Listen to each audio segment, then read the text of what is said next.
This one.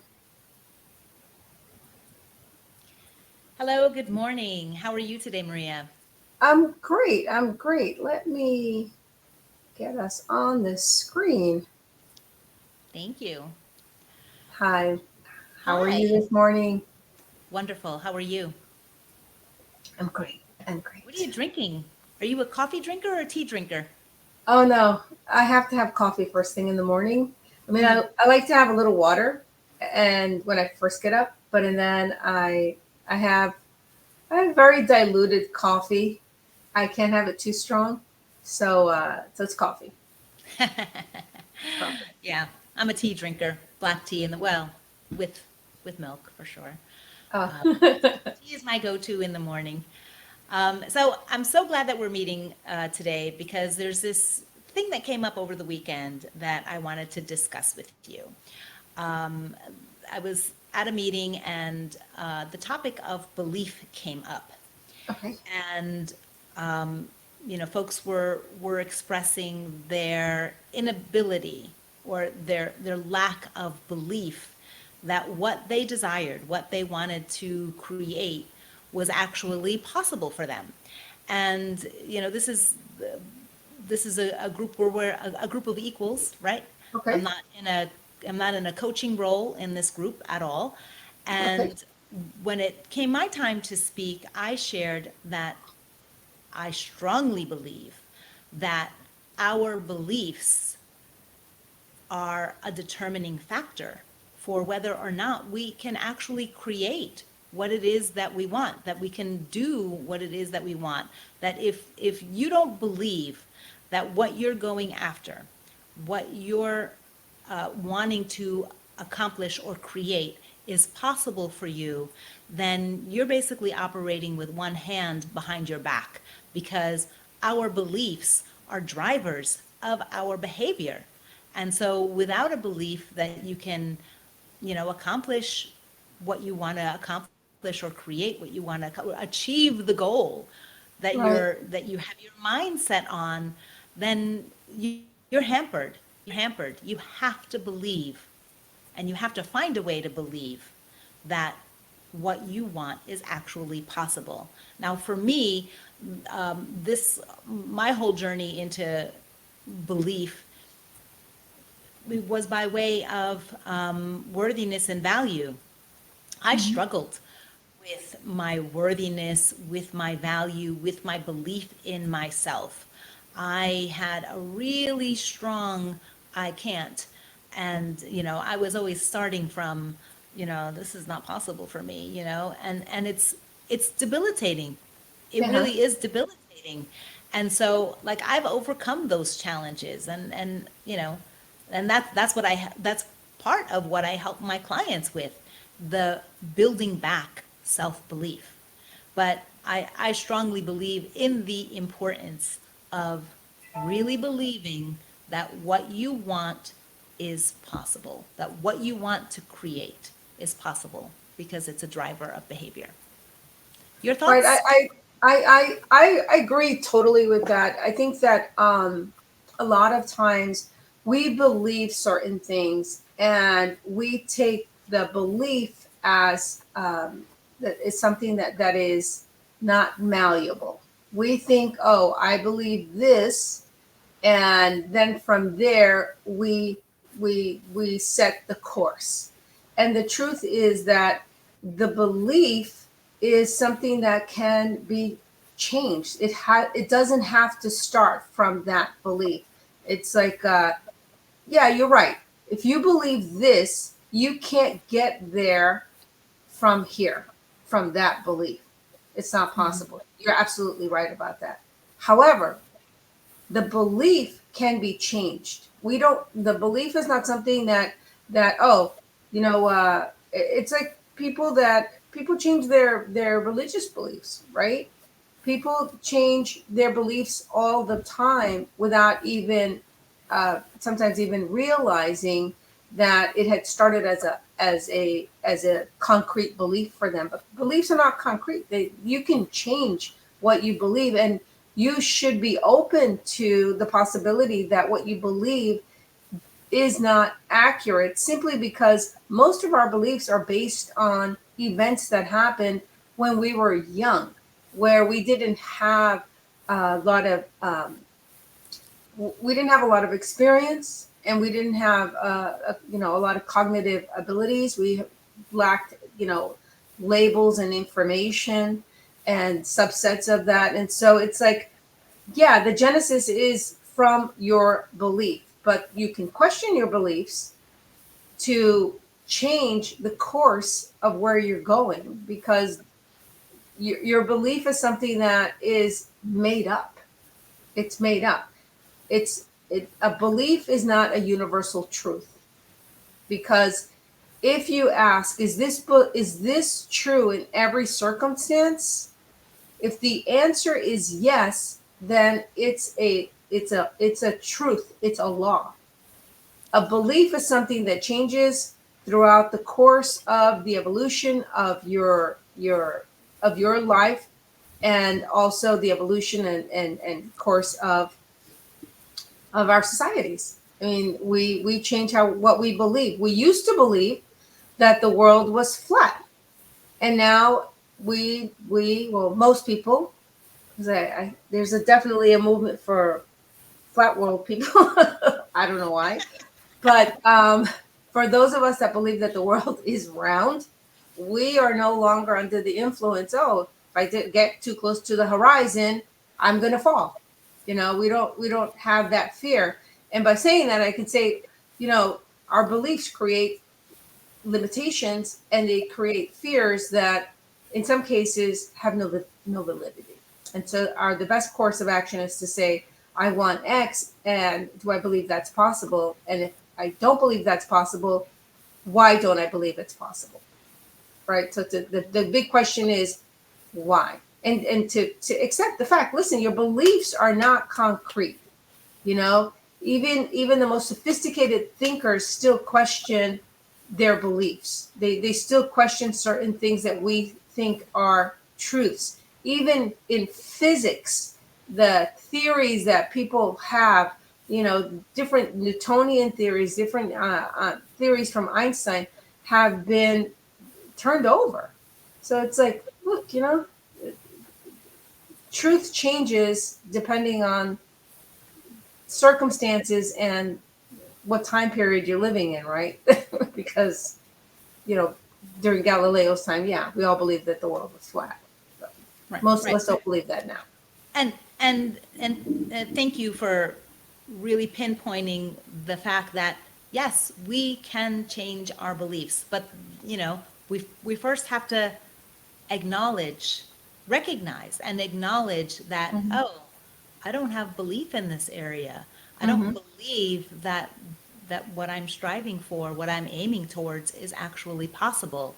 And then questioning the inquiry of, okay, well, where did that belief come from? Why do I believe that? And then you can go about shifting your belief towards something that is going to help propel you forward, as opposed to hold you back. Right. And the thing is, like, okay, so I don't believe that I can do X, right? And give us an okay, example, Maria. What? I said, give us an example from the past. So let's say I can't believe that I can be on stage, right? And so it's like, okay, so why don't I believe that? Well, I don't believe it because I've never done it, right? I don't have experiences of being on stage. So what does that tell me? Oh, it's because I don't have the experience or the practice, and that's why I don't believe that I can do it. So I ask myself, why don't I believe that I can do it?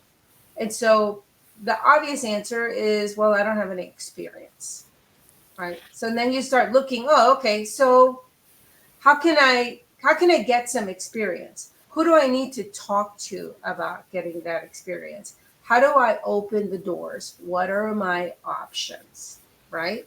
Now, of course, if I say, I don't feel like I'm good enough, well, why aren't you good enough to speak?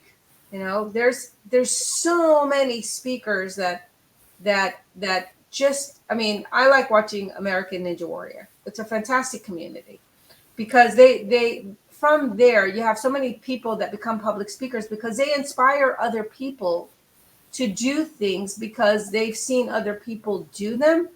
And when that person first started, they didn't think that they were going to be a voice. And all of a sudden, you know, we have like, you know, people like Steffi Graf, who's a voice for women that, yeah, you do have athletic abilities. You can do certain things, even if you're even if you are a woman, you can compete at this level, you know. And so it inspires all these young girls.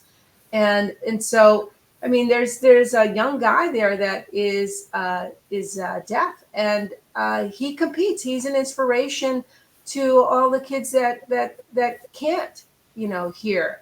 There's another guy that had alopecia. So he's a voice for people that have alopecia. It's like, you know, maybe you're not going to be a voice for the whole world or the whole nation, but in your own community, is it possible?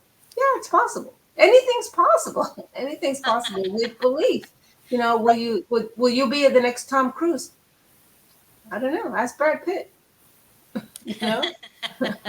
So the one thing that you said that I absolutely love and agree wholeheartedly with is that it's about we don't have experience in that realm, so we lack a belief in our ability to do whatever that is.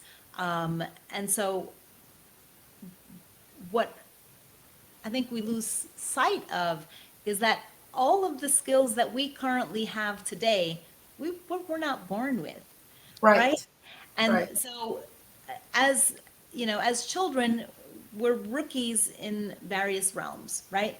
But Right. as we grow older, as adults, you know, we have a set of circumstances, our daily life, and it's rare to be a Hmm. rookie. It's rare to be in an arena where I don't know what I'm doing. This is completely new to me. I have no skills here. And so that can often accompany, you know, a lack of belief in one's abilities. But if we recognize that, hey, this is just my starting point and I can Right. build skills, I can Right. practice, and whatever I practice will grow stronger, and I can increase my ability and skills to do this.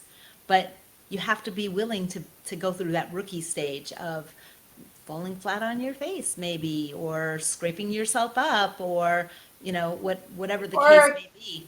or failing or Or failing. You know, I'm reminded of Michael Jordan, who he failed to get on his varsity team. And because of that, I mean, he practiced like no one else. And, you know, he's one of the legends of, you know, NBA basketball. But he had failures. Everyone that you see that is successful has failed. And because no one is born with all of the skills. Even the best started at some point where they didn't have all of the information. And most of the times, what we're missing is experience and information. But what happens with a lot with people is that instead of asking empowering questions like, what do I need to do? Who should I speak to? What action can I take? What should I Google? What can I watch on YouTube? Is there someone that I can call? They start into, I've never been good. They go straight into those lower um, realms of fear, shame, and guilt. And they that's your comfort zone. You know, if you're a person that doesn't get any traction in the on the path that you are on, it's because you keep going into the same circle of fear, shame, and guilt that doesn't allow you to see that there's a path. There's a path. Ask someone a question. Ask ChatGPT a question. You know, just start investigating. It's you're tethered because your belief makes you think that it's that you're not that it's not possible. But your belief in many cases is a lie. It's not a truth. It's a lie. Right. And the lack of belief can be that very barrier from taking action. Because once you've decided, once you believe, oh, I'll never be able to, ride a horse, then that's it. End of story. You're done. Because Right. you're not going to take any steps toward achieving that goal. Right. Right. And don't fall into the perfection, Yeah, maybe at some point you'll be close to perfect, but how much time are you willing to dedicate in order to get to that perfection? I I learned how to ski late in life, and I can't ski, black diamonds, and it's like I'm okay with that. My friends, they go up and we do the greens, and sometimes I just stay on the lower parts, and in my little comfort zone because, you know, I enjoy it and I feel safer. And sometimes I challenge myself and I go with them, but I know I'm never going to go on those black diamonds. And I'm fine with that. And so it's like, but I still get to be with my friends, I still get to be with my friends, but I perfection is not. You have to ask yourself, why do I want to be perfect at this? Because most of the time, perfection is not a prerequisite in order for you to enjoy your life and to expand your joy. Yeah. Yeah. It's not about perfection. It's about progress and enjoyment, fulfillment, right? Yeah. Right. Enjoying the journey, for sure. Right. Yeah. So, So I would say, like, if you feel stuck in your life in whatever, section of your life, whether it's in your relationship or if it's professionally, just question, what am I believing that's holding me back from the next level of this level of, intimacy in a relationship, or, progress at work, or, promotion at work, whatever it is that you're seeking. absolutely. I think that's a great place to end it. All right, fabulous. Always a pleasure to be with you, and I look forward to speaking with you on Thursday. Well, we'll be answering some questions, and keep them coming. For those of you that have sent us questions, please keep them coming. Thursday we'll be live again, and we'll answer those questions for you. Thank you, Wonderful. Lourdes. Have a great day, and speak to you soon.